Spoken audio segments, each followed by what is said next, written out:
সবাইকে আবারও স্বাগত আমার চ্যানেলে। কাজলি মাছের একটা সুন্দর সিম্পল রেসিপি শেয়ার করছি। এটা আমার ছেলের খুব পছন্দ, যার জন্য লাগবে কাজলি মাছ। আমি আজকে কাজলি মাছ আর ইলিশ মাছ দুটোই নেওয়া হয়েছিল, তো আমি কাজলি মাছটা এখানে শেয়ার করছি আপনাদের সাথে। মাছটা ভালো করে ধুয়ে এরকম হলুদ লবণ মাখিয়ে নিয়েছি, খুব কিন্তু বড় সাইজের না। সরষের তেলের মধ্যে বোথ সাইড ভালো করে একটু লাল লাল করে ভেজে নেব। দেখুন ঠিক এইভাবে সবগুলো মাছই ভেজে নেব। এবার কড়াইতে দিয়েছি জিরে ফোড়ন, আর দিচ্ছি নতুন আলু আর হলুদটা দিয়ে একটু ভালো করে ভেজে নেব। নতুন আলু কিন্তু এমনি এই সময় খুব ভালো লাগে খেতে।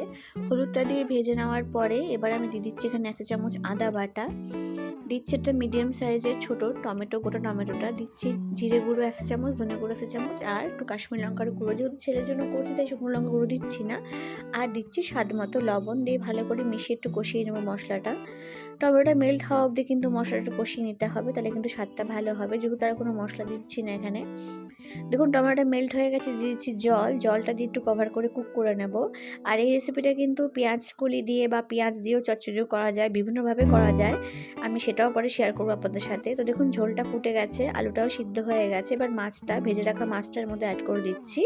মাছটা দিয়ে কিন্তু বেশিক্ষণ রাখতে হবে না, জাস্ট 2-3 মিনিট ফুটে উঠলে কিন্তু নিভিয়ে দিতে হবে গ্যাসের ফ্লেমটা, যেহেতু নরম মাছ তাই কিন্তু ভেঙে যাওয়ার চান্সেস থাকবে। তো ফ্রেন্ডস, তৈরি হয়ে গেছে গরমা গরম কাজলি মাছের সিম্পল পাতলা ঝোল। আমি জাস্ট ধনেপাতা ছড়িয়ে সার্ভ করছি। শীতকালে দুপুরে কিন্তু এরকম পাতলা ঝোল দিয়ে এক থালা ভাত আরামসেই খাওয়া যায়। আশা করি আপনাদের রেসিপিটি ভালো লাগবে।